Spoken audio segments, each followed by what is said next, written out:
Dasar lelaki miskin. Kublokir semua rekening dan kurampas semua aset suamiku yang telah menduakanku.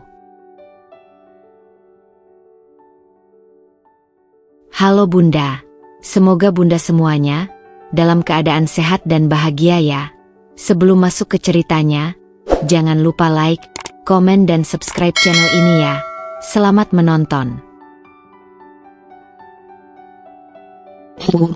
Aku selalu percaya bahwa cinta, jika diperjuangkan dengan sungguh-sungguh, akan cukup untuk mengatasi segalanya.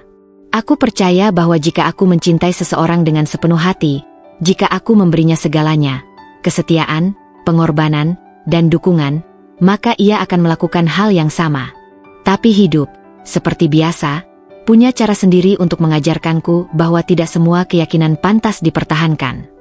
Aku bertemu Mas Amar di sebuah seminar bisnis yang diadakan di Jakarta beberapa tahun lalu. Saat itu, aku baru saja memulai bisnis kecilku, usaha makanan sehat rumahan yang kutekuni dengan modal seadanya. Sementara Mas Amar, dengan jas mahalnya dan cara bicaranya yang tenang, sudah memiliki karir mapan di sebuah perusahaan multinasional. Sejak awal, aku tahu dia berasal dari dunia yang berbeda. Tapi anehnya, ia tertarik padaku. Aku masih ingat tatapannya saat pertama kali berbincang denganku. "Aku suka semangat kamu," katanya. "Kamu beda dari yang lain." Aku tersipu saat itu, berpikir bahwa mungkin, hanya mungkin, cinta bisa menjembatani jurang di antara kami. Aku berasal dari keluarga sederhana. Orang tuaku hanyalah pedagang kecil di pasar, yang membesarkanku dengan nilai-nilai kerja keras dan kemandirian. Sejak kecil, aku tahu bahwa jika aku ingin sesuatu, aku harus berjuang sendiri. Aku tidak punya privilese, tidak punya koneksi, hanya punya tekad untuk sukses. Mas Amar, di sisi lain, tumbuh dengan segala kemudahan. Ia berasal dari keluarga terpandang, mendapatkan pendidikan terbaik di luar negeri, dan tak pernah benar-benar merasakan kesulitan finansial. Ibunya, Bu Dewi, adalah tipe perempuan yang percaya bahwa status dan latar belakang keluarga menentukan nilai seseorang. Ketika Mas Amar memperkenalkanku kepada keluarganya, aku bisa merasakan sorot mata Bu Dewi yang penuh penilaian. Senyumnya manis, tapi kata-katanya dingin. "Kamu lulusan mana?" tanyanya, seolah gelar dan ijazah lebih penting daripada siapa aku sebagai manusia. Aku tersenyum sopan. "Saya tidak kuliah, Bu. Saya lebih memilih membangun usaha sendiri." Ia terdiam sejenak sebelum tertawa kecil. "Oh, begitu. Semoga usaha kecilnya bisa berkembang ya." Aku mengerti maksudnya. Usaha kecil, sebuah pengingat halus bahwa aku bukan siapa-siapa di mata mereka. Tapi Mas Amar selalu meyakinkanku bahwa tidak ada yang perlu kucemaskan. "Aku mencintaimu, Nala," katanya berulang kali. "Kita bisa melewati ini bersama." Aku ingin percaya. Jadi aku melanjutkan perjalanan ini, menikah dengannya dengan harapan bahwa cinta kami cukup untuk mengatasi segala perbedaan. Awalnya, semuanya terasa indah. Kami berbagi impian, berbagi ambisi. Aku tetap mengelola bisnisku, sementara Mas Amar terus naik pangkat di perusahaannya. Kami seperti tim yang saling mendukung, dan untuk sesaat, aku merasa bahwa aku memang cukup. Tapi perlahan, aku mulai menyadari sesuatu. Di rumah mertuaku, aku selalu merasa seperti orang luar. Setiap kali kami makan malam bersama, topik pembicaraan selalu berputar di sekitar pencapaian orang-orang di keluarga mereka. Sepupu yang menjadi dokter, saudara yang memiliki perusahaan besar. Tidak pernah sekalipun ada yang bertanya tentang bisnisku atau pencapaianku. Ketika aku mendapatkan kontrak besar pertama untuk bisnis makananku, aku dengan bangga memberitahu Mas Amar. "Mas, aku berhasil. Bisnis kita akhirnya bisa menembus pasar yang lebih luas." Ia tersenyum, tapi tidak dengan antusiasme yang kuharapkan. "Baguslah," katanya singkat, sebelum kembali menatap layar ponselnya. Aku mencoba mengabaikannya. Aku mencoba berpikir bahwa mungkin ia hanya sibuk. Tapi jauh di dalam hati, aku tahu, aku dan ambisiku tidak pernah benar-benar menjadi prioritasnya. Tahun kedua pernikahan kami, aku mulai melihat perubahan pada Mas Amar. Ia semakin sering pulang larut malam, dengan alasan pekerjaan yang menumpuk. Percakapan kami semakin jarang. Jika dulu ia selalu bertanya tentang hariku, kini ia hanya menjawab seadanya saat kutanya tentang harinya. Aku ingin percaya bahwa ini hanya kesibukan kerja, bahwa ia masih mencintaiku seperti dulu. Tapi ada sesuatu di matanya, sesuatu yang tak lagi sama.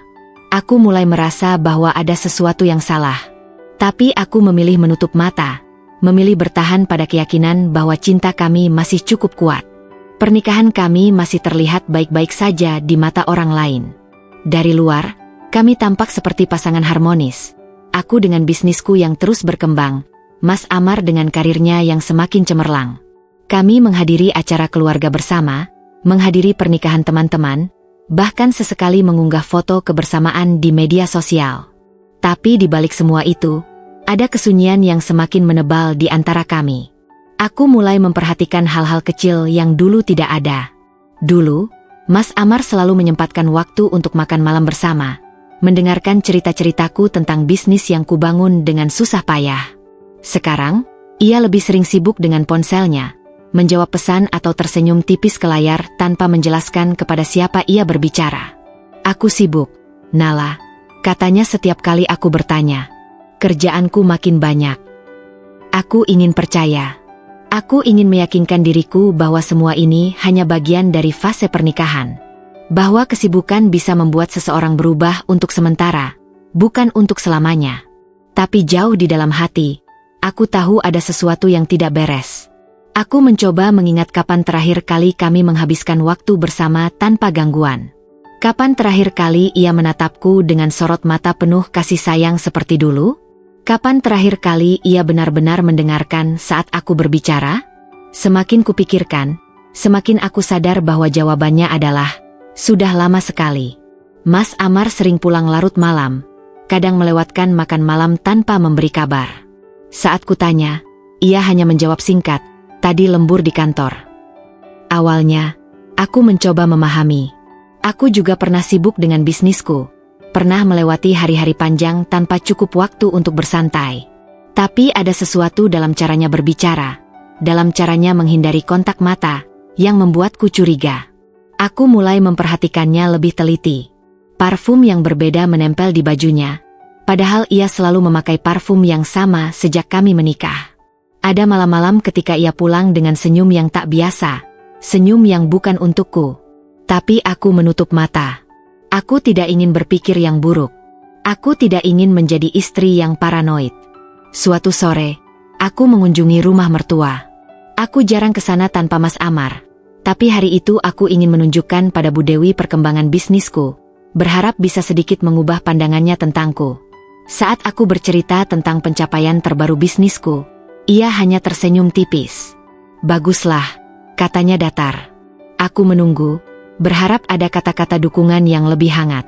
Tapi yang keluar dari mulutnya justru sesuatu yang menusuk. Tapi jangan terlalu sibuk. Ya, perempuan itu tugas utamanya tetap melayani suami. Kalau terlalu sibuk kerja, bisa-bisa suaminya cari perhatian di tempat lain. Aku terdiam. Kata-kata itu menusuk lebih dalam daripada yang bisa kubayangkan. Apakah ini hanya nasihat umum? Atau apakah ia tahu sesuatu yang aku tidak tahu? Aku mencoba menepis pikiranku. Aku pulang dengan kepala penuh pertanyaan. Aku mulai memperhatikan lebih banyak hal. Tagihan kartu kredit Mas Amar yang lebih tinggi dari biasanya. Meskipun aku tahu gajinya cukup untuk memenuhi kebutuhan pribadi tanpa harus berlebihan. Beberapa kali aku menemukan nota pembelian di saku celananya. Makan malam di restoran mahal, pembelian hadiah yang tidak pernah sampai ke tanganku. Aku berusaha mengabaikan semuanya. Aku berusaha tetap percaya bahwa ini hanya fase, bahwa ia masih mencintaiku seperti dulu. Tapi aku tahu, aku hanya berbohong pada diri sendiri. Malam itu, saat ia tertidur di sampingku, aku menatap wajahnya lama. Aku ingin bertanya langsung. Aku ingin mengonfrontasinya. Tapi aku takut akan jawaban yang mungkin kudapatkan. Aku belum siap menghadapi kemungkinan bahwa semua yang telah kami bangun bersama bisa runtuh dalam sekejap. Jadi, untuk sementara, aku memilih diam. Aku tidak tahu bahwa diamku hanya akan membuat retakan ini semakin besar, semakin dalam, hingga akhirnya tidak bisa lagi diperbaiki. Aku selalu percaya bahwa seorang istri bisa merasakan perubahan sekecil apapun dalam rumah tangganya. Seorang istri tahu kapan suaminya mulai berubah, kapan cinta yang dulu menghangatkan mulai mendingin, kapan perhatian yang dulu melimpah kini terasa seperti beban yang enggan diberikan. Aku tidak ingin percaya bahwa ada sesuatu yang salah dalam pernikahanku. Tapi semakin aku berusaha mengabaikannya, semakin jelas tanda-tanda itu muncul di hadapanku. Mas Amar semakin sering pulang larut. Jika dulu ia selalu memberitahuku saat harus lembur, kini ia hanya berkata, "Jangan tunggu aku," tanpa penjelasan lebih lanjut. Aku pernah mencoba menghubunginya di malam-malam seperti itu, tapi seringkali panggilanku tidak dijawab atau hanya dibalas dengan pesan singkat, "Sibuk, nanti aku telepon." Tapi telepon itu tidak pernah datang. Aku mencoba mengabaikan semua tanda itu. Aku mencoba meyakinkan diriku bahwa mungkin Mas Amar benar-benar sedang sibuk dengan pekerjaannya, bahwa tidak ada yang perlu dicurigai. Tapi ada sesuatu dalam caranya berbicara, dalam caranya menyentuhku, yang membuat hatiku tidak bisa tenang. Aku mulai memperhatikan lebih dalam. Aku mulai memperhatikan bagaimana ia selalu membawa ponselnya kemana-mana, bahkan ke kamar mandi. Aku mulai menyadari bahwa ia sering tersenyum kecil saat menatap layar. Sesuatu yang dulu hanya ia lakukan saat berbicara denganku. Lalu ada aroma parfum yang bukan milikku menempel di kemejanya. Dulu, setiap pagi aku selalu menyetrika pakaiannya dengan teliti, merapikan kerah bajunya, memastikan ia berangkat kerja dengan tampilan terbaik. Kini, saat aku mengangkat baju itu, ada aroma samar yang asing. Parfum yang lembut, feminin, dan jelas bukan milikku. Hatiku berdesir. Apakah aku hanya berlebihan? Apakah ini hanya pikiran buruk yang tidak berdasar? Aku ingin bertanya langsung, tapi aku takut. Aku takut akan jawaban yang mungkin kudapatkan. Suatu malam, aku mencoba berbicara padanya. "Mas, aku merasa kita semakin jauh," kataku perlahan saat kami duduk di meja makan. Aku berusaha menjaga nada suaraku tetap tenang, meskipun hatiku penuh ketakutan. Mas Amar tidak langsung menjawab. Ia hanya menghela napas dan menatapku dengan ekspresi lelah. "Aku sibuk, Nala. Kenapa sih selalu membahas hal ini?" Aku menggigit bibirku. Karena aku merasa ada sesuatu yang berubah. Mas jarang di rumah, jarang bicara sama aku. Aku cuma mau tahu, apa ada sesuatu yang terjadi? Ia mengusap wajahnya dan menggeleng. "Kamu terlalu banyak berpikir. Aku cuma kerja, itu saja." Aku ingin mempercayainya. Aku benar-benar ingin. Tapi ada sesuatu dalam caranya menghindari mataku yang membuatku semakin yakin bahwa ia menyembunyikan sesuatu. Malam itu, aku tidak bisa tidur. Aku menatap langit-langit kamar, mendengarkan napasnya yang teratur di sebelahku, dan bertanya-tanya kapan terakhir kali aku merasa benar-benar dicintai olehnya. Jawabannya, aku tidak ingat. Aku tidak ingin menjadi istri yang curiga tanpa alasan. Aku selalu percaya bahwa kepercayaan adalah dasar dari pernikahan. Tapi kepercayaan itu harusnya didasarkan pada kejujuran, bukan pada kebohongan yang terus-menerus diabaikan. Suatu malam, saat Mas Amar tertidur lelap, aku mengambil ponselnya yang tergeletak di meja samping tempat tidur. Aku tahu ini salah. Aku tahu aku tidak seharusnya mengutak-atik barang pribadinya. Tapi hatiku dipenuhi terlalu banyak pertanyaan yang tak bisa lagi kupendam. Tangan gemetar. Aku membuka layar ponselnya. Ia tidak pernah mengubah kata sandinya. Mungkin karena terlalu yakin bahwa aku tidak akan pernah mencoba membukanya. Pesan terakhir yang ia terima adalah dari seseorang bernama Mila. Mila? Aku tidak mengenal nama itu. Aku tidak pernah mendengar Mas Amar menyebutnya. Dengan jantung berdebar, aku membuka percakapan mereka. "Aku kangen, Mas. Kapan kita bisa ketemu lagi?" Jari-jariku membeku di atas layar. Aku membaca pesan itu berulang kali, berharap bahwa aku salah membaca, bahwa aku sedang berhalusinasi. Tapi tidak. Pesan itu nyata. Pesan itu adalah bukti dari sesuatu yang sudah lama aku takutkan. Dengan tangan gemetar, aku menggulir layar ke atas, membaca percakapan mereka dari hari-hari sebelumnya. Mila dan Mas Amar sudah sering bertemu. Mereka pergi makan malam bersama, menghabiskan waktu di hotel, saling bertukar pesan mesra yang selama ini tidak pernah lagi kuterima dari suamiku sendiri. Aku merasa seakan dunia di sekelilingku runtuh. Aku ingin menangis, tapi air mataku tidak keluar. Aku ingin marah, tapi dadaku terlalu sesak untuk berkata-kata. Aku menatap wajah Mas Amar yang tertidur di sampingku, pria yang pernah berjanji akan mencintaiku selamanya. Dan untuk pertama kalinya, aku sadar, cinta itu tidak lagi ada. Malam itu, aku tidak tidur. Aku hanya duduk di tepi tempat tidur, memandangi ponsel Mas Amar yang masih kugenggam erat. Layar sudah mati, tapi pesan dari Mila terus terngiang di pikiranku. Aku kangen, Mas. Kapan kita bisa ketemu lagi? Setiap kata dalam pesan itu seperti belati yang menusuk dadaku, perlahan tapi pasti. Hatiku berteriak, tapi tidak ada suara yang keluar. Aku ingin menangis, tapi air mataku terasa tertahan di tenggorokan, menyesakkan. Di sampingku, Mas Amar masih tidur dengan tenang, seolah tidak ada yang terjadi. Seolah ia bukan pria yang baru saja menghancurkan hatiku tanpa sepengetahuanku. Aku menggenggam erat ponselnya, hampir saja ingin membantingnya ke lantai. Tapi aku menahan diri. Aku tidak boleh gegabah. Aku tidak boleh membiarkan emosiku menguasai diri. Aku harus tahu lebih banyak. Dengan napas bergetar, aku membuka kembali percakapan mereka. Aku menggulir layar ke atas, membaca pesan demi pesan yang mereka tukarkan selama berminggu-minggu, mungkin berbulan-bulan. Mereka tidak hanya sekadar berbicara.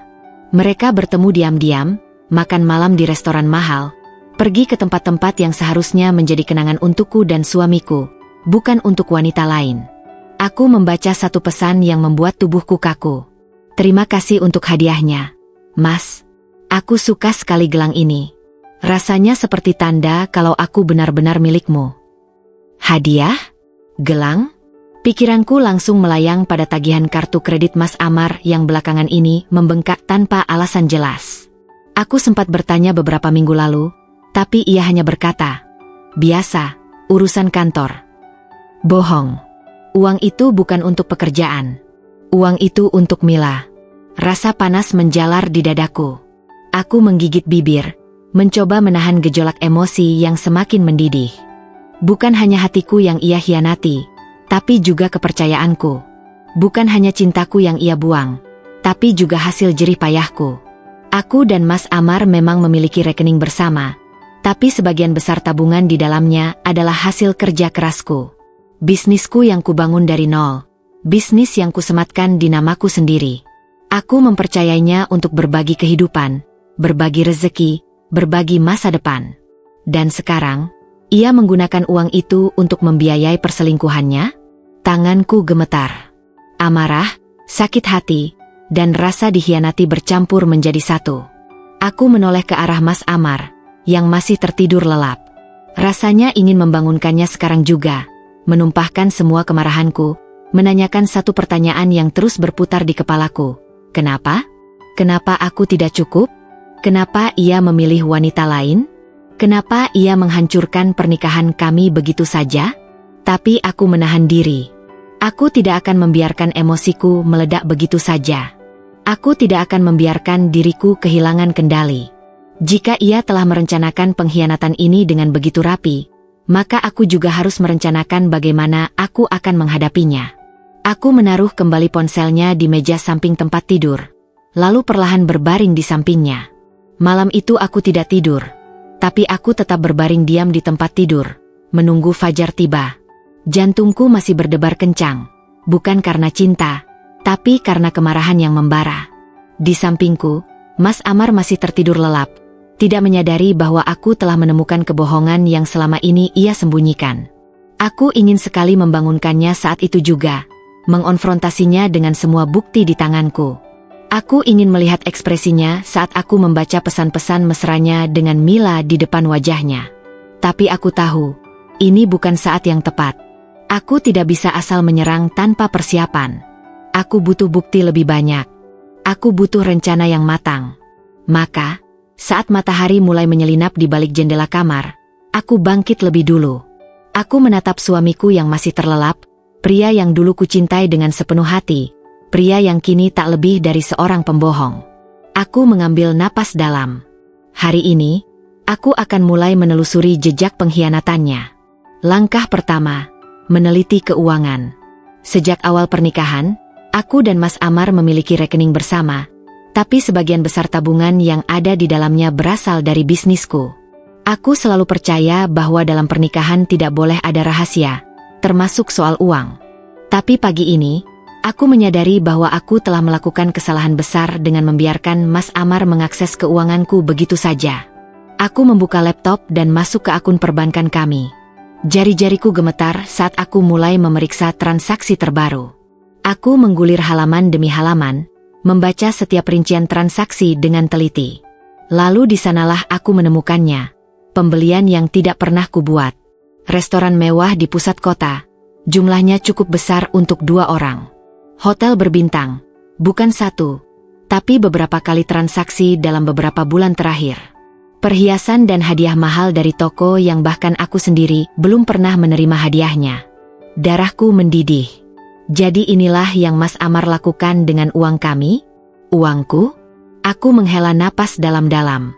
Amarahku semakin menjadi, tapi aku harus tetap fokus. Aku menyalin setiap transaksi mencurigakan itu, mencetaknya sebagai bukti. Aku tidak akan membiarkan satupun celah bagi Mas Amar untuk berkelit. Lalu aku mulai berpikir lebih jauh. Aku tidak hanya ingin membuktikan perselingkuhannya. Aku ingin memastikan bahwa ia tidak bisa lagi menyentuh asetku. Aku ingin memastikan bahwa aku tidak akan menjadi korban dari kebodohannya lebih lama lagi. Hari ini juga, aku akan menemui pengacaraku. Langkah kedua, mencari jejak digital. Setelah selesai dengan transaksi keuangan, aku kembali fokus pada sesuatu yang lain, ponselnya. Aku tidak bisa mengambilnya sekarang karena Mas Amar pasti akan curiga. Tapi aku ingat sesuatu. Dulu, saat aku dan Mas Amar masih saling percaya, kami pernah berbagi akses ke akun email masing-masing, hanya untuk keadaan darurat. Aku ragu ia masih menggunakan email itu untuk hal-hal pribadinya, tapi aku tetap mencoba. Dengan hati-hati, aku masuk ke akun emailnya dari laptopku. Aku menahan napas saat layar menampilkan kotak masuknya. Sebagian besar emailnya memang berisi pekerjaan, tapi setelah menggulir cukup jauh, aku menemukan sesuatu yang membuat perutku mual. Pesanan hotel yang dipesan atas namanya sendiri. Konfirmasi reservasi restoran untuk 2 orang. Bahkan ada email dari Mila, dikirim beberapa minggu lalu. Mas, aku senang sekali malam itu. Aku berharap kita bisa segera pergi liburan berdua. Aku ingin lebih banyak waktu dengan Mas Amar tanpa gangguan. Aku mengepalkan tangan. Jadi, mereka bahkan sudah merencanakan liburan bersama? Aku menyimpan semua bukti ini. Aku menyalinnya ke dalam folder khusus dan mengirimkan semuanya ke email pribadiku sendiri. Aku tidak akan membiarkan pengkhianatan ini berlalu begitu saja. Langkah ketiga, mengawasi gerak-geriknya. Hari itu, aku bersikap seperti biasa. Aku tetap menyiapkan sarapan untuk Mas Amar. Tetap tersenyum saat ia duduk di meja makan. Tapi dalam hatiku, aku merasa seperti sedang duduk di depan seorang musuh. Mas, nanti pulang jam berapa? Tanyaku, berpura-pura peduli seperti biasanya. Mas Amar tidak mengangkat wajahnya dari ponsel. Mungkin agak malam.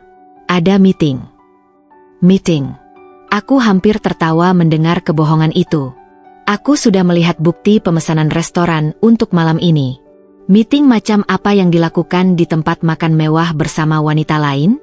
Tapi aku tetap tersenyum. Oke, hati-hati ya, Mas. Ia hanya mengangguk, lalu mengambil jaket dan pergi. Begitu pintu tertutup, aku meraih ponselku dan langsung menghubungi seseorang. Teman baikku, Dita.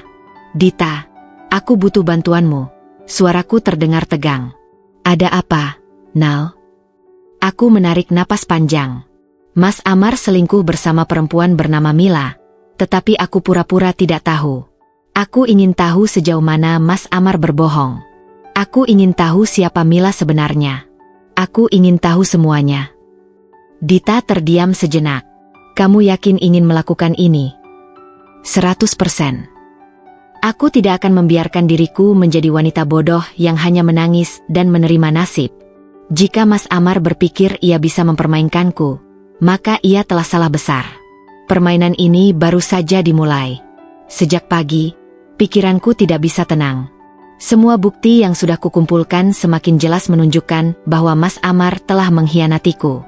Aku ingin langsung mengonfrontasinya, menumpahkan semua kemarahanku, tetapi aku tahu itu bukan langkah yang cerdas. Aku harus lebih cerdik dari itu. Jika aku ingin benar-benar melepaskan diri dari kebohongan ini, aku harus memiliki kendali penuh atas situasi. Aku duduk di ruang kerja, memandangi laptop yang masih menampilkan rincian transaksi mencurigakan di rekening kami. Setiap angka di layar terasa seperti cambuk yang mengingatkanku bahwa aku telah berbagi hidup dan kepercayaanku dengan pria yang bahkan tidak bisa menghargai pengorbananku. Dulu, aku bekerja siang dan malam untuk membangun bisnis ini, seringkali mengabaikan kelelahan dan tekanan yang terus menghimpit. Aku berpikir bahwa kerja keras ini untuk masa depan kami, untuk keluarga yang kuimpikan bersama Mas Amar. Namun, semua itu sia-sia. Masa depan yang kubangun ternyata hanya untuk dihancurkan oleh tangan yang seharusnya menggenggamku erat. Aku mengepalkan tanganku, menahan perasaan marah yang terus mendidih di dalam dadaku. Tidak, aku tidak akan membiarkan ini berlanjut. Aku telah menghabiskan bertahun-tahun hidupku untuk membangun sesuatu dari nol. Dan aku tidak akan membiarkan seorang pria yang bahkan tidak tahu bagaimana rasanya berjuang, menghancurkan semuanya begitu saja. Jika ada seseorang yang harus pergi, itu bukan aku. Dita akhirnya tiba di rumah, wajahnya penuh rasa ingin tahu bercampur amarah yang ia coba tahan. "Nala, aku sudah mencari informasi tentang Mila," katanya sambil menghempaskan tubuhnya ke sofa di depanku. "Aku berhasil menemukan akun media sosialnya. Dia bukan hanya seseorang yang Mas Amar temui secara kebetulan. Mereka sudah dekat cukup lama." Aku menatap layar ponsel Dita dengan hati yang berdebar. Foto seorang wanita dengan senyuman menawan terpampang di sana. Seorang wanita yang terlihat begitu percaya diri dan bahagia. Di salah satu unggahan terbarunya, ia menuliskan sesuatu yang membuat darahku mendidih. "Terima kasih untuk momen-momen indah ini, sayang. Aku beruntung memilikimu." Dan di kolom komentar, Mas Amar membalas dengan emoji hati. Tanganku mencengkeram sandaran kursi dengan kuat, berusaha keras menahan kemarahan yang semakin meledak-ledak. Jadi ini yang selama ini terjadi di belakangku? Mereka bahkan tidak berusaha menyembunyikannya dengan baik. Aku yang terlalu percaya. Aku yang terlalu buta oleh perasaanku sendiri. "Aku bisa cari tahu lebih dalam lagi kalau kamu mau," kata Dita pelan, seolah tahu bahwa emosiku sedang berada di ambang batas. "Mungkin tempat kerjanya, latar belakangnya, apapun yang bisa kamu gunakan." Aku menggeleng. "Aku sudah cukup tahu," jawabku dengan suara bergetar. "Yang penting sekarang adalah memastikan aku tidak kehilangan apapun karena kebodohan Mas Amar." Dita menatapku dengan sorot mata penuh pengertian. "Kamu berencana melakukan sesuatu?" Aku mengangguk. "Aku akan menutup semua aksesnya ke rekening kami. Aku akan mengambil semua aset yang bisa kuselamatkan sebelum dia menyadarinya. Jika dia bisa bermain kotor, maka aku juga bisa." Setelah Dita pergi, aku langsung menghubungi bank dan meminta perubahan akses ke rekening bersama kami. Aku memastikan bahwa hanya aku yang bisa mengaksesnya sekarang. Aku juga menghubungi pengacaraku, seseorang yang sudah lama membantuku dalam bisnis, dan menjelaskan situasinya. Ia setuju untuk segera membantuku mengurus segala sesuatu yang berkaitan dengan aset dan kepemilikan finansial. Saat itu, aku merasa untuk pertama kalinya dalam beberapa bulan terakhir, aku memiliki kendali penuh atas hidupku. Aku tidak lagi menjadi istri yang hanya menunggu dan menerima apapun yang diberikan kepadaku. Aku adalah seorang wanita yang berhak menentukan jalannya sendiri. Malam itu, ketika Mas Amar pulang, aku tidak berkata apa-apa. Aku hanya memerhatikannya dengan tenang, mencoba membaca setiap gerak-geriknya. Ia bahkan tidak menyadari perubahan di dalam diriku. Ia masih tersenyum seperti biasa, masih berpura-pura sebagai suami yang sibuk bekerja. Tapi sebentar lagi, ia akan tahu bahwa semua telah berubah. Malam itu, aku duduk di ruang tamu, menunggu Mas Amar pulang. Aku tidak seperti biasanya, tidak menyibukkan diri di dapur, tidak duduk di kamar dengan buku di tangan, tidak ada tanda-tanda seorang istri yang menunggu suaminya dengan rindu. Aku hanya duduk di sana, diam, membiarkan pikiranku dipenuhi oleh rencana-rencana yang telah kususun sepanjang hari. Jam menunjukkan pukul 10 malam saat suara mobil Mas Amar terdengar di depan rumah. Aku tetap duduk, tak bergerak sedikit pun. Pintu terbuka, dan tak lama kemudian langkahnya menggema di lantai marmer rumah kami. Aku mendongak, menatapnya tanpa ekspresi. "Hai, sudah tidur belum?" tanyanya sambil meletakkan tas kerjanya di meja dekat pintu. Ia tersenyum tipis, seperti biasa, seperti tak ada apa-apa. Seolah-olah ia bukan pria yang baru saja kembali dari pelukan wanita lain. Aku ingin tertawa, bukan karena lucu, tapi karena betapa mudahnya ia berpikir bahwa aku akan terus tertipu oleh kepura-puraannya. Aku bisa saja langsung menampar wajahnya sekarang, menunjukkan semua bukti yang telah kukumpulkan, tapi tidak. Itu terlalu mudah. Ia harus merasakan rasa sakit yang lebih dalam, lebih lama, sebagaimana aku telah merasakan setiap luka yang ia torehkan selama ini. "Kamu dari kantor?" tanyaku datar, berusaha membaca reaksinya. Ia mengangguk cepat, lalu berjalan menuju kamar, membuka kancing kemejanya satu persatu. "Iya, tadi ada rapat yang lama banget. Capek sekali rasanya." Aku hanya mengamati, memperhatikan bahasa tubuhnya. Aku tahu itu bohong. Aku tahu dari mana ia sebenarnya pulang. Aku tahu siapa yang baru saja disentuhnya, siapa yang mungkin tadi bersandar di bahunya.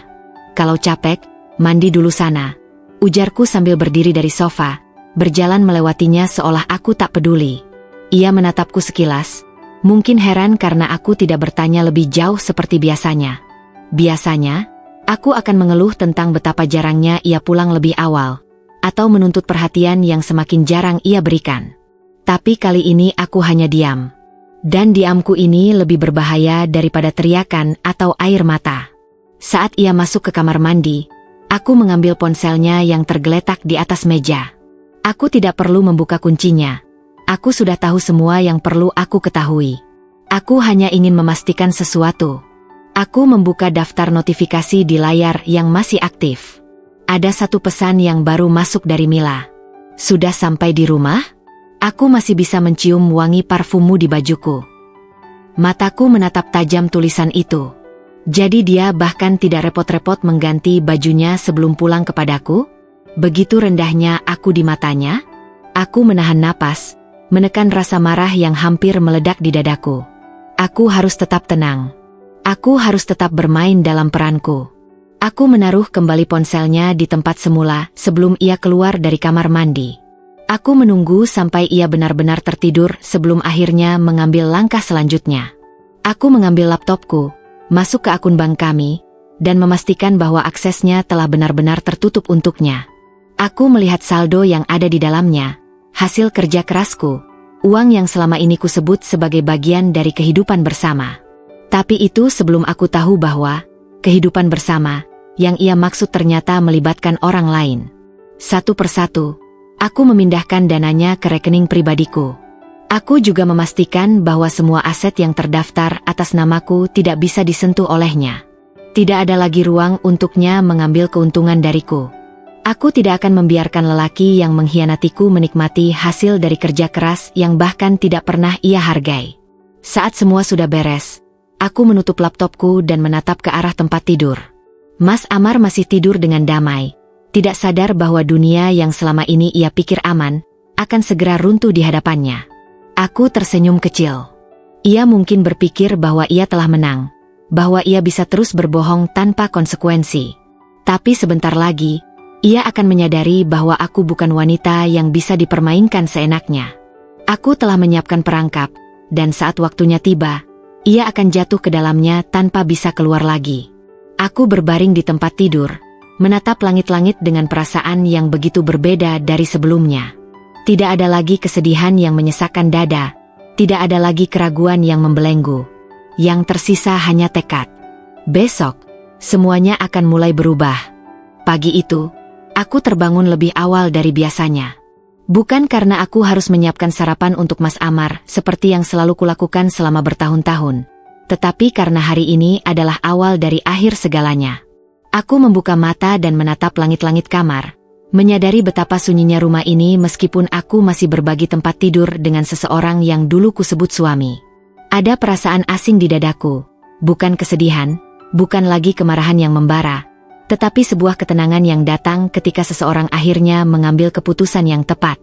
Aku bangkit dari tempat tidur dengan hati-hati, memastikan aku tidak membangunkannya. Aku memandang Mas Amar yang masih terlelap, napasnya teratur, wajahnya terlihat damai seolah ia tidak pernah melakukan kesalahan apapun. Aku hampir ingin tertawa melihatnya. Betapa mudahnya ia hidup tanpa beban. Sementara aku selama ini berjuang sendirian untuk mempertahankan sesuatu yang ternyata sudah mati sejak lama. Aku berjalan ke kamar mandi dan menyalakan air dingin. Aku menatap bayanganku di cermin, melihat pantulan seorang wanita yang bertahan terlalu lama dalam kebohongan. Seorang wanita yang sudah terlalu lelah mengemis cinta dari seseorang yang tidak layak. Tapi kali ini berbeda. Hari ini, aku tidak akan lagi menjadi wanita yang menunggu kepastian dari seorang pria yang bahkan tidak bisa setia. Hari ini, aku akan memastikan bahwa tidak ada lagi yang bisa menghancurkanku. Saat aku keluar dari kamar mandi, Mas Amar sudah duduk di tepi tempat tidur, mengusap wajahnya yang masih mengantuk. "Pagi," gumamnya, suaranya berat dan malas seperti biasanya. "Pagi," jawabku singkat, berjalan melewatinya menuju lemari pakaian. Aku memilih setelan terbaikku, yang menunjukkan bahwa aku adalah wanita yang kuat dan tidak bisa digoyahkan. Hari ini aku akan menemui pengacaraku untuk langkah selanjutnya, memastikan bahwa semua aset yang selama ini kuperjuangkan tetap berada di tanganku. Mas Amar tidak memperhatikanku terlalu lama. Ia berdiri, meraih ponselnya, dan berjalan keluar kamar. Aku tahu apa yang akan ia lakukan, memeriksa rekening kami seperti biasanya. Tapi kali ini, ia akan mendapatkan kejutan yang tidak pernah ia bayangkan. Aku sedang mengikat rambutku ketika ku dengar suara langkah tergesa-gesa di koridor. Lalu suara pintu kamar terbuka dengan kasar. "Nala!" Suara Mas Amar menggelegar, nada suaranya penuh kemarahan. Aku berbalik perlahan, menatapnya dengan tenang. "Ada apa, Mas?" tanyaku, seolah aku tidak tahu apa yang membuatnya begitu gelisah. "Apa yang kamu lakukan?" Ia berjalan mendekat, matanya membara. "Kenapa aku tidak bisa mengakses rekening kita? Kenapa semua uang di sana hilang?"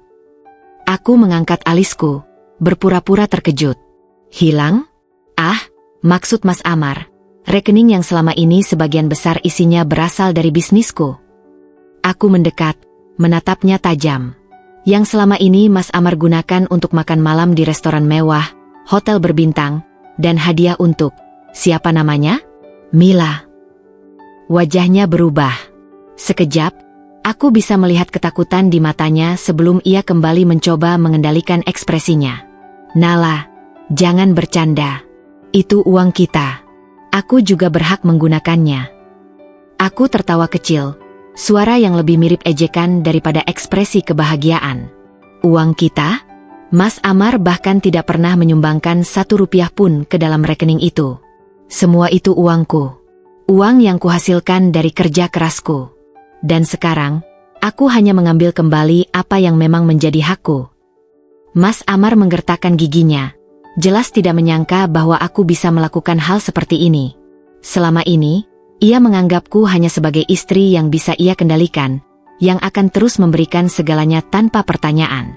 Ia tidak pernah menyadari bahwa aku telah belajar, bahwa aku telah melihat semua kebohongan dan memutuskan untuk bertindak. "Ini keterlaluan, Nala," katanya, suaranya bergetar karena marah. "Kamu tidak bisa mengambil semua uang itu begitu saja. Aku suamimu." Aku mendekat, berdiri tepat di depannya, menatapnya tanpa rasa takut sedikit pun. "Suami yang seperti apa, Mas? Suami yang mengkhianati istrinya? Suami yang menggunakan uang istri untuk membiayai selingkuhannya? Suami yang bahkan tidak punya sedikit pun rasa hormat?" Ia terdiam, tak bisa membalas. Aku melanjutkan, suaraku lebih tegas dari sebelumnya. "Dengarkan aku baik-baik, Mas Amar.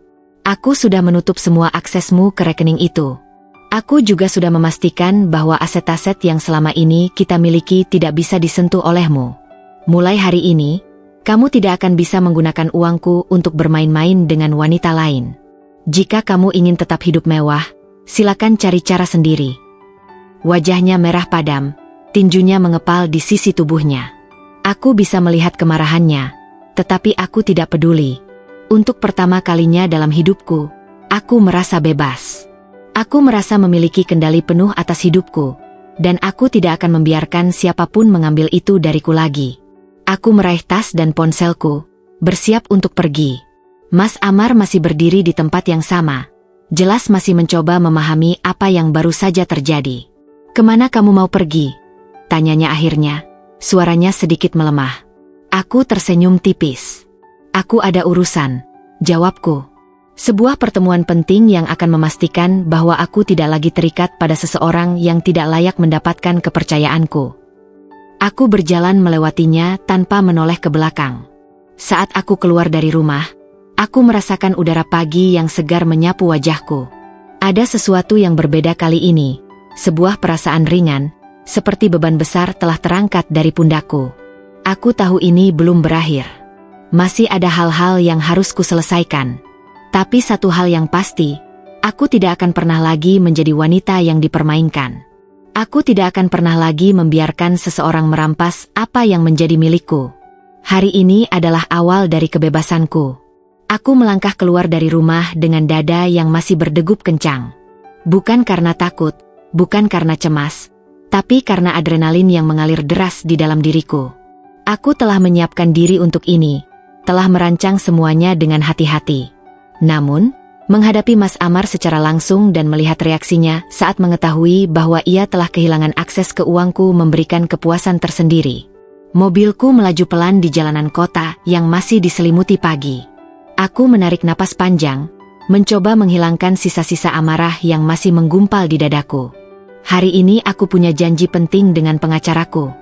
Setelah memastikan bahwa Mas Amar tidak bisa lagi menyentuh keuanganku, langkah berikutnya adalah memastikan bahwa tidak ada celah hukum yang bisa dimanfaatkannya untuk mencoba merebut kembali apapun dariku.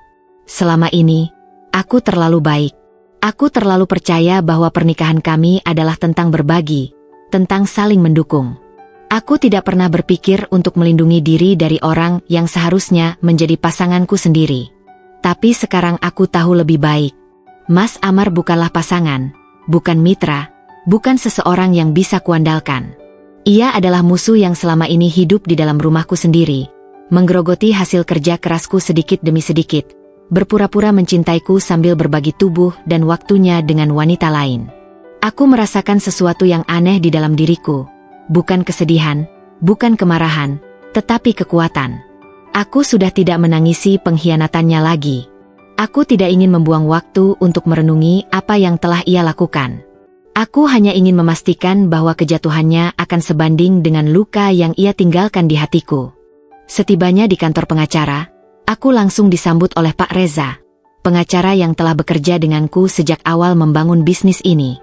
Wajahnya serius, tetapi ada sedikit senyum di sudut bibirnya saat ia mempersilakanku duduk. "Aku sudah membaca semua dokumen yang kamu kirim semalam," katanya sambil membuka map di depannya. "Dan aku harus mengatakan bahwa kamu bertindak dengan sangat cepat dan cerdas, Nala. Memindahkan dana ke rekening pribadimu sebelum dia menyadari apa yang terjadi adalah langkah yang tepat. Sekarang, kita hanya perlu memastikan bahwa semua aset yang kamu miliki tetap berada dalam kendalimu." Aku mengangguk, melipat tangan di atas meja. Aku tidak ingin memberinya satu pun celah, Pak. Aku ingin memastikan bahwa dia tidak bisa menyentuh satu sen pun dari yang telah aku hasilkan. Pak Reza mengangguk, lalu mulai menjelaskan langkah-langkah berikutnya. Kami akan segera mengubah semua dokumen kepemilikan bisnis dan properti sehingga Mas Amar tidak bisa mengklaim hak atas apapun. Kami juga akan mengurus pemisahan finansial sepenuhnya, sehingga tidak ada lagi aset bersama yang bisa ia gunakan sebagai alasan untuk menuntut sesuatu dariku. Ada satu hal lagi, kataku setelah ia selesai berbicara. Aku ingin menggugat cerai secepatnya. Pak Reza menatapku dalam, seolah mencoba membaca apakah aku benar-benar siap untuk itu. Aku tidak mengalihkan pandangan. Aku sudah mengambil keputusan, dan aku tidak akan mundur. Baik, katanya akhirnya. Aku akan mulai mempersiapkan semua dokumen untuk gugatan cerai. Kita bisa mengajukannya dalam beberapa hari ke depan. Aku mengangguk, merasa beban di pundakku sedikit terangkat. Ini adalah langkah yang harus kuambil. Tidak ada lagi keraguan, tidak ada lagi alasan untuk bertahan dalam hubungan yang sudah lama mati. Saat aku kembali ke rumah, suasananya sudah berbeda. Aku bisa merasakan kemarahan Mas Amar bahkan sebelum aku masuk ke dalam. Aku membuka pintu, dan di sana ia berdiri di ruang tamu, wajahnya merah padam, matanya penuh kemarahan. "Kamu benar-benar keterlaluan, Nala," katanya tajam, suaranya penuh dengan amarah yang ia tahan. "Kamu tidak hanya mengambil uang dari rekening kita, tapi sekarang aku tidak bisa mengakses aset yang selama ini kita miliki." Aku menutup pintu di belakangku dengan tenang, meletakkan tas di atas meja, lalu menatapnya tanpa sedikit pun gentar. "Aset yang selama ini aku miliki, Mas," koreksiku dengan nada dingin. "Semuanya berasal dari hasil kerja kerasku. Kamu tidak berhak atas apapun." Ia melangkah mendekat, matanya membelalak. "Kita sudah menikah selama bertahun-tahun, dan kamu pikir aku tidak berhak atas itu semua?" Aku tersenyum tipis. "Kita menikah selama bertahun-tahun, dan selama itu juga aku yang bekerja membangun semuanya. Mas Amar hanya menikmati hasilnya. Apa Mas pernah membantuku menjalankan bisnis? Apa Mas pernah berkeringat untuk menghasilkan 1 rupiah pun untuk semua ini?" Aku melipat tangan di dada. "Jangan bicara tentang hak ketika selama ini Mas tidak pernah benar-benar berkontribusi." Ia menggeram, tangannya mengepal di sisi tubuhnya. "Aku suamimu, Nala. Kamu tidak bisa begitu saja membuangku seperti ini."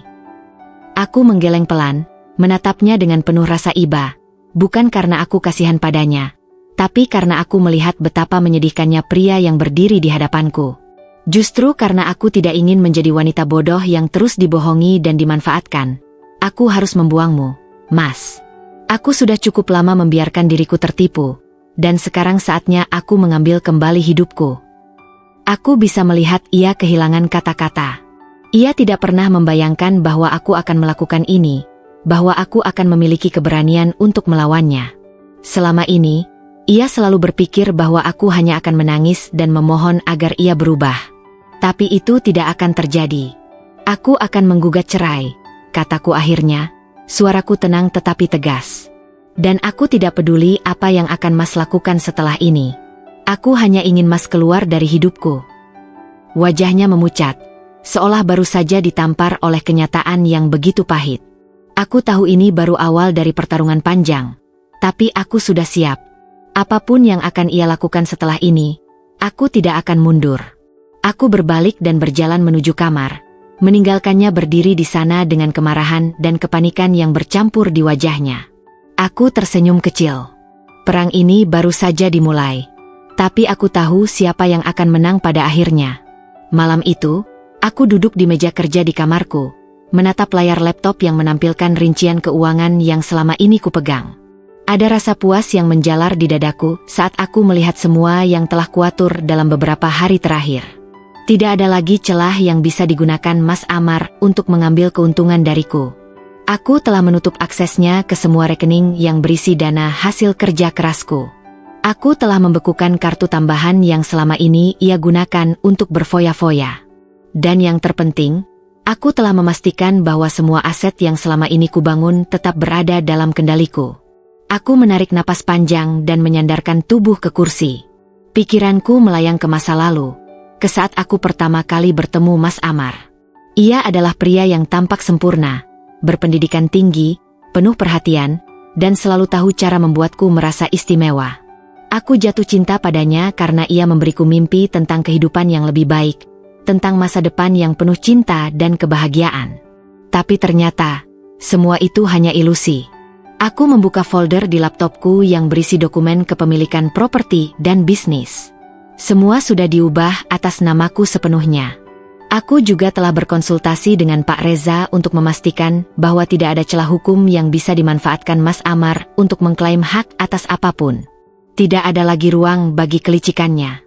Aku ingin memastikan bahwa saat ia pergi, ia tidak akan membawa apapun dariku selain penyesalan. Tiba-tiba, suara ketukan pintu menginterupsi lamunanku. Aku menoleh, melihat bayangan Mas Amar di balik kaca buram pintu kamar.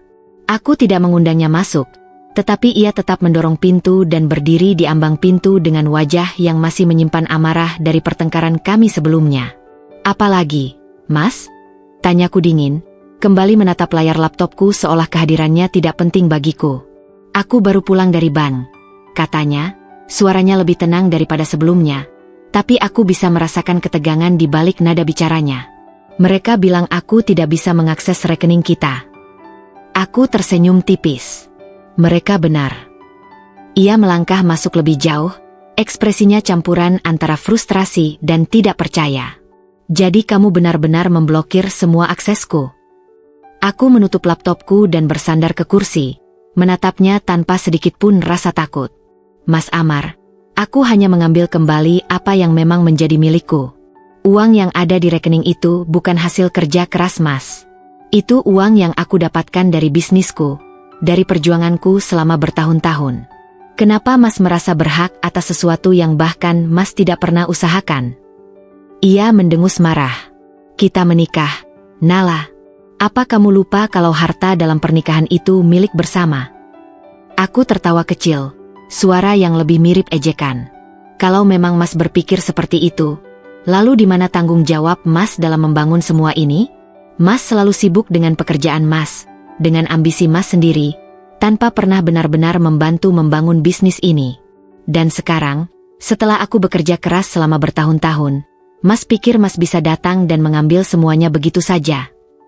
Aku menggeleng, menatapnya dengan sinis. Tidak, Mas. Itu tidak akan terjadi. Mas Amar berjalan mendekat, menatapku tajam.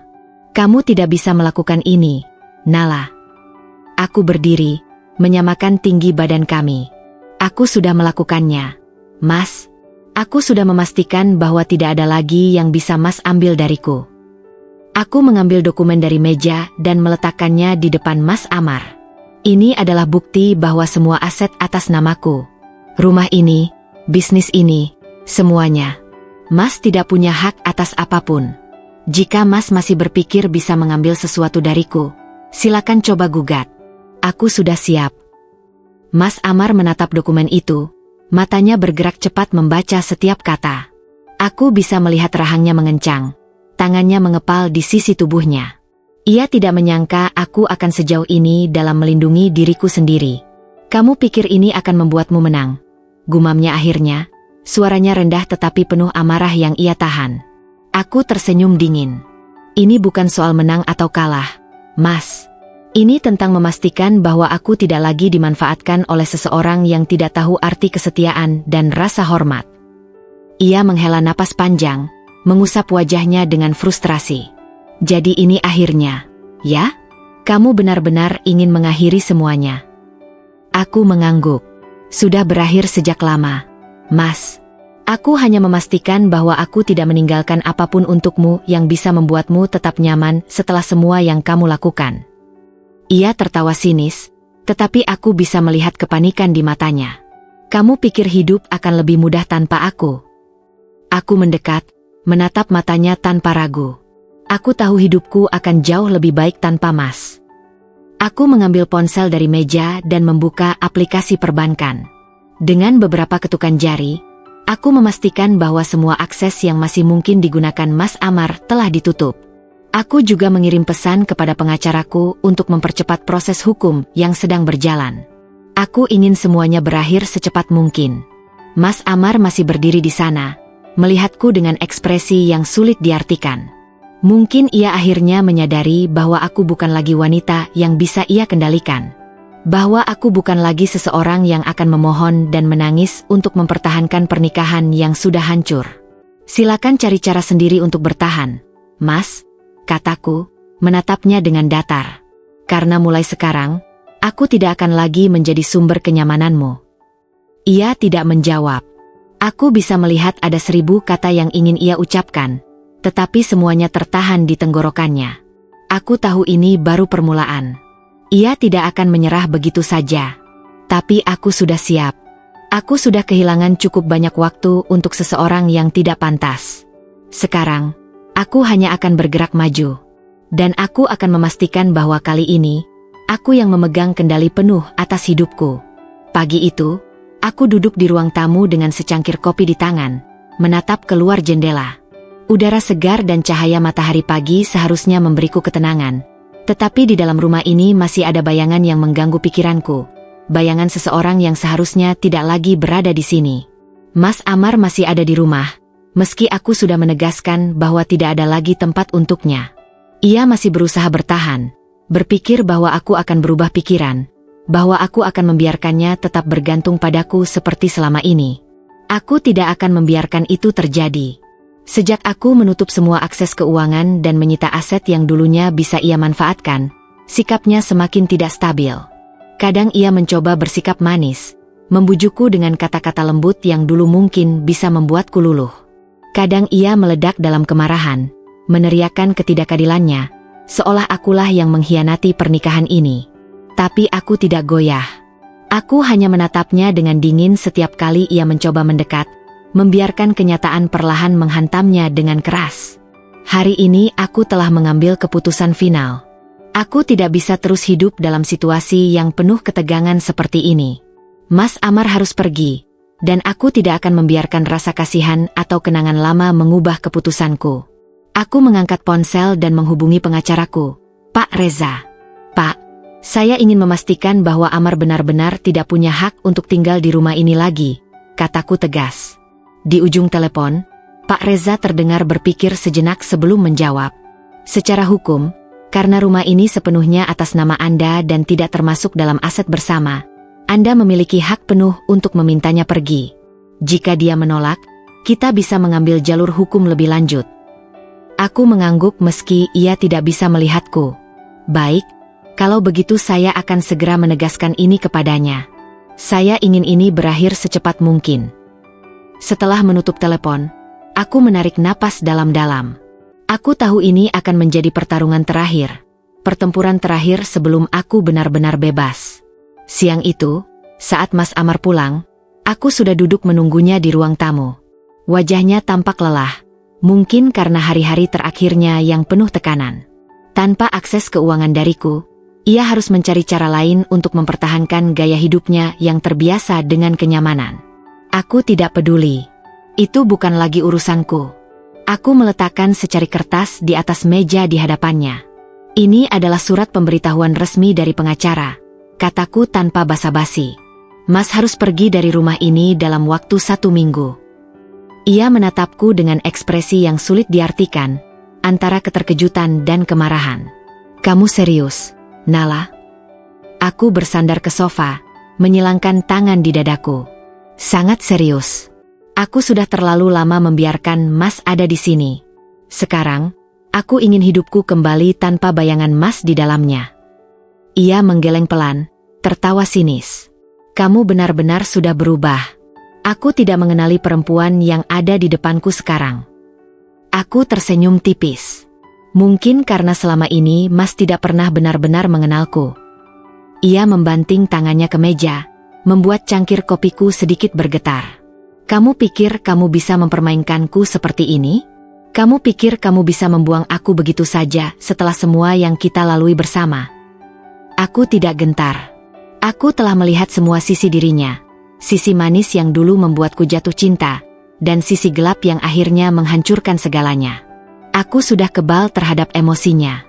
Mas sudah membuat pilihan saat Mas memutuskan untuk mengkhianatiku, kataku dengan suara tenang. Sekarang aku membuat pilihanku sendiri. Ia menatapku lama, seolah mencari sesuatu di wajahku, mungkin tanda-tanda keraguan, harapan bahwa aku masih memiliki sedikit kelembutan untuknya. Tapi yang ia temukan hanyalah dinding yang kokoh, benteng yang telah kubangun dari luka dan pengkhianatan yang ia berikan.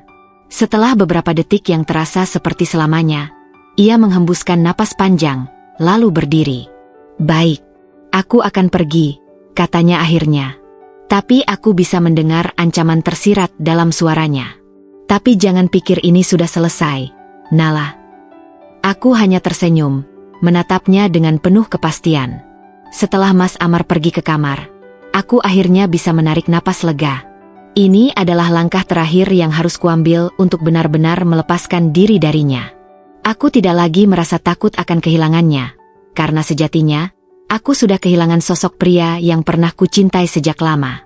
Aku berjalan ke kamar, menutup pintu, dan berbaring di tempat tidur. Ada kelelahan yang merayapi tubuhku, tetapi juga ada kelegaan yang tak terlukiskan.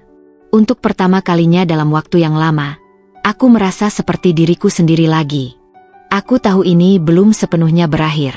Masih ada proses hukum yang harus ditempuh. Masih ada kemungkinan bahwa Mas Amar akan mencoba melawan dengan caranya sendiri. Tapi aku sudah siap. Aku telah melalui badai yang lebih buruk, dan aku masih berdiri tegak. Tidak ada lagi yang bisa menjatuhkanku. Malam itu, aku tidur dengan tenang, tanpa lagi dihantui rasa cemas atau ketakutan. Aku tahu bahwa esok hari adalah awal dari hidup yang baru, hidup yang akhirnya benar-benar menjadi milikku. Matahari pagi mengintip dari balik tirai jendelaku, membanjiri kamar dengan sinarnya yang hangat. Aku membuka mata perlahan, membiarkan kesadaran mengambil alih. Hari ini terasa berbeda. Ada ketenangan yang tidak pernah kurasakan selama bertahun-tahun.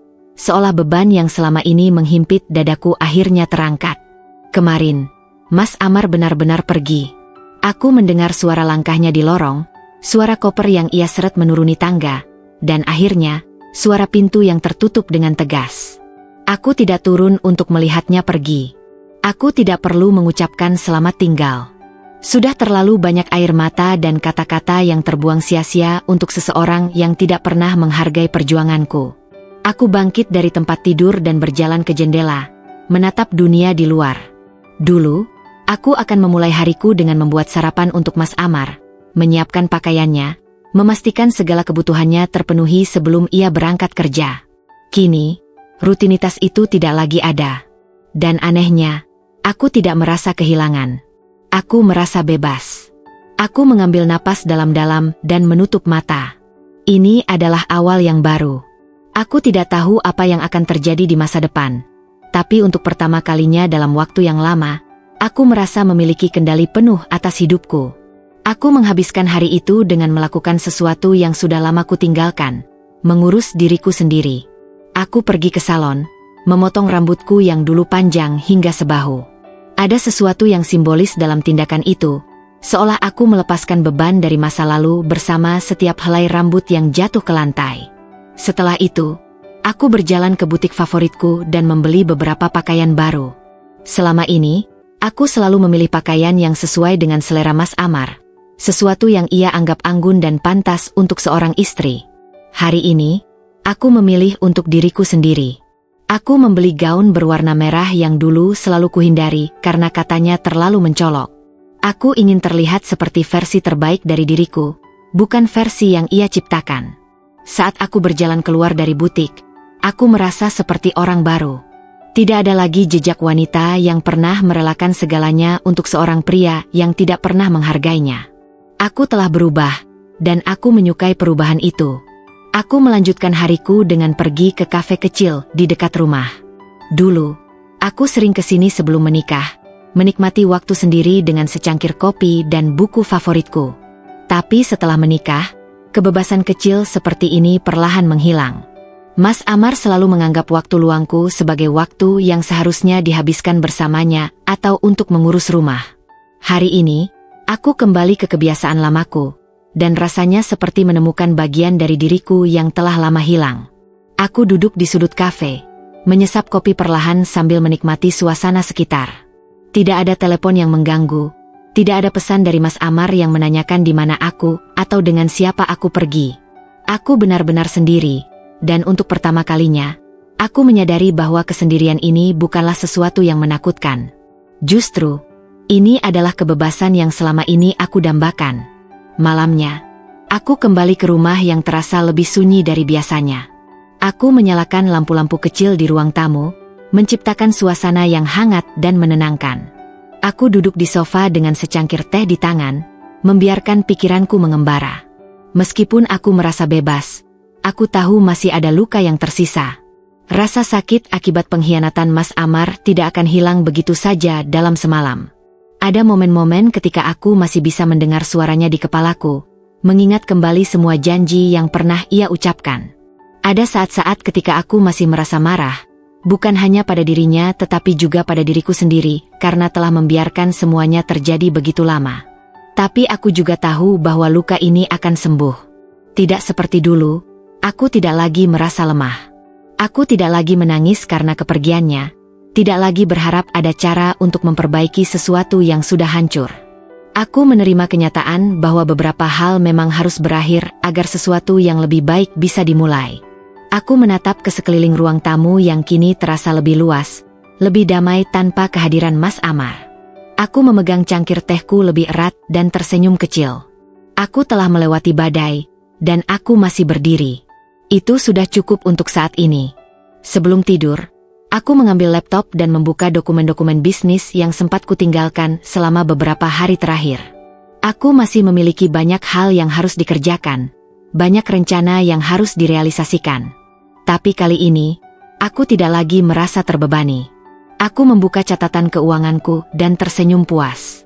Semua yang telah kulakukan untuk mengamankan asetku membuahkan hasil. Tidak ada satupun celah yang bisa dimanfaatkan Mas Amar untuk kembali menggangguku. Aku telah memastikan bahwa kehidupanku ke depan benar-benar menjadi milikku sendiri. Malam itu, aku tidur dengan tenang, tanpa mimpi buruk, tanpa kecemasan tentang apa yang akan terjadi selanjutnya. Aku tidak tahu apa yang menunggu di depan, tetapi aku siap menghadapinya. Aku telah belajar bahwa hidup tidak selalu berjalan sesuai harapan.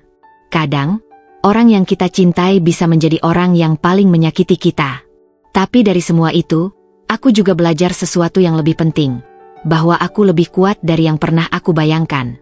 Dan untuk pertama kalinya dalam waktu yang lama, aku benar-benar percaya bahwa masa depanku akan jauh lebih cerah daripada masa lalu yang kutinggalkan. Udara pagi terasa segar ketika aku membuka jendela kamar, membiarkan sinar matahari masuk dan mengisi ruangan dengan kehangatan. Hari ini bukan sekadar hari biasa. Hari ini adalah hari di mana aku benar-benar bisa bernapas lega, tanpa bayangan masa lalu yang masih menghantuiku. Aku menarik napas panjang, merasakan udara bersih mengisi paru-paruku. Ada sesuatu yang berbeda, sesuatu yang lebih ringan, lebih bebas. Aku berjalan ke meja kerja dan membuka laptop. Semua dokumen yang berkaitan dengan pemisahan aset sudah selesai. Aku telah memastikan bahwa tidak ada satupun celah yang bisa dimanfaatkan Mas Amar untuk kembali menyeretku ke dalam masalahnya. Aku sudah menutup semua akses rekening bersama, mengalihkan semua aset yang dulu masih berpotensi digunakan olehnya, dan mengamankan bisnis yang telah kubangun dengan kerja keras. Kini, setiap angka dalam rekening itu sepenuhnya milikku. Ketika aku melihat saldo di layar, aku tidak merasa bersalah atau ragu. Aku hanya merasa puas. Ini adalah hasil dari kerja kerasku, dari setiap tetes keringat yang telah kucurahkan untuk membangun bisnis ini dari nol. Jika ada yang merasa marah atau merasa kehilangan, itu bukan masalahku lagi. Aku menyesap kopi sambil membiarkan pikiran-pikiranku mengalir. Masih terasa aneh menyadari bahwa aku tidak lagi memiliki seseorang yang harus kupikirkan setiap saat. Tidak ada lagi perasaan was-was karena takut ada yang disembunyikan dariku. Tidak ada lagi pertengkaran tanpa akhir tentang bagaimana aku seharusnya menjadi seorang istri yang lebih baik. Aku telah melakukan semua yang bisa kulakukan, tetapi pada akhirnya, aku hanya mendapatkan pengkhianatan sebagai balasannya. Tapi aku tidak ingin lagi terjebak dalam kemarahan itu. Aku sudah terlalu lama membiarkan perasaan-perasaan negatif itu menguasai hidupku. Hari ini, aku memilih untuk melihat ke depan, untuk membangun sesuatu yang benar-benar menjadi milikku, bukan hanya dalam hal finansial, tetapi juga dalam hal kebahagiaan. Siang itu, aku pergi ke bank untuk memastikan bahwa semua urusan administrasi telah selesai. Aku bertemu dengan manajer bank yang telah membantuku mengamankan asetku, memastikan bahwa tidak ada satupun dana yang masih bisa diakses oleh Mas Amar. Semua sudah beres, Bu Nala, kata manajer bank itu dengan ramah. Akun-akun yang dulunya memiliki akses bersama telah dipisahkan. Tidak ada lagi cara bagi beliau untuk menarik dana atau melakukan transaksi menggunakan aset yang masih atas nama ibu. Aku mengangguk puas. Terima kasih, Pak. Ini sangat melegakan. Setelah menandatangani beberapa dokumen terakhir, aku keluar dari bank dengan langkah yang lebih ringan. Dulu, setiap kali aku keluar dari tempat ini, pikiranku selalu dipenuhi dengan kekhawatiran. Apakah aku sudah cukup menghemat? Apakah Mas Amar akan menyalahkanku jika ada pengeluaran yang tidak ia setujui? Sekarang, tidak ada lagi pertanyaan-pertanyaan itu. Kini, uangku adalah milikku sendiri. Tidak ada lagi seseorang yang bisa mengontrol bagaimana aku menggunakannya. Ketika aku kembali ke rumah, aku duduk di ruang tamu dan menatap sekeliling. Rumah ini terasa lebih luas, lebih tenang. Dulu, keberadaan Mas Amar di sini selalu terasa seperti beban yang menghimpit. Sekarang, ruang ini benar-benar menjadi milikku. Aku membuka ponsel dan melihat pesan dari pengacaraku. Pak Reza, Ibu Nala, semuanya sudah selesai. Amar secara hukum tidak lagi memiliki klaim atas aset atau keuangan ibu. Jika ada masalah, silakan hubungi saya. Aku mengetik balasan singkat. Terima kasih, Pak Reza. Saya menghargai semua bantuan Anda. Aku meletakkan ponsel di meja dan menatap langit-langit. Rasanya seperti menutup sebuah buku yang telah lama kubaca, tetapi akhirnya menemukan akhirnya yang memuaskan. Ini bukan sekadar berakhirnya hubungan dengan seseorang yang pernah kucintai. Ini adalah akhir dari era di mana aku harus selalu membuktikan diriku kepada orang lain, di mana aku harus selalu berjuang hanya untuk mendapatkan sedikit penghargaan. Aku tahu bahwa ke depannya masih akan ada tantangan yang harus kuhadapi. Tapi kali ini, aku tidak lagi merasa takut. Aku tidak lagi merasa lemah. Malam itu, saat aku sedang membaca buku di kamar, ponselku tiba-tiba bergetar. Aku mengambilnya dengan santai, tetapi ketika melihat nama yang tertera di layar, aku terdiam. Mas Amar. Aku menatap layar itu selama beberapa detik sebelum akhirnya menekan tombol, abaikan. Aku tidak ingin berbicara dengannya. Tidak ada lagi yang perlu dikatakan. Namun, tidak lama kemudian, ponselku kembali bergetar. Kali ini, sebuah pesan masuk. Nala, aku tahu kamu marah. Tapi tolong, kita bisa bicara? Aku butuh bantuanmu. Aku membaca pesan itu berulang kali, merasa getir dengan ironi yang ada. Dulu, aku yang selalu berusaha menghubunginya, mencari jawaban, memohon penjelasan ketika aku tahu ada sesuatu yang tidak beres. Sekarang, justru dia yang mencoba mencariku, meminta bantuan. Aku tidak membalas. Aku hanya menatap pesan itu dengan ekspresi dingin, sebelum akhirnya menghapusnya. Tidak ada lagi tempat untuknya dalam hidupku. Aku mematikan ponsel dan merebahkan diri di tempat tidur, menatap langit-langit dengan senyum tipis di wajahku. Aku tahu, di luar sana, Mas Amar mungkin sedang berjuang menghadapi akibat dari tindakannya sendiri. Aku tidak tahu apa yang akan terjadi padanya, dan sejujurnya, aku tidak peduli. Aku telah memenangkan pertarungan ini, bukan karena aku membalas dendam, tetapi karena aku memilih untuk tidak lagi terjebak dalam permainan yang ia ciptakan. Aku memilih untuk melangkah maju, untuk membangun hidupku sendiri tanpa bayangan masa lalu yang terus menghantuiku. Aku menarik napas dalam-dalam dan menutup mata. Besok adalah hari baru. Masa depanku akhirnya menjadi milikku sendiri.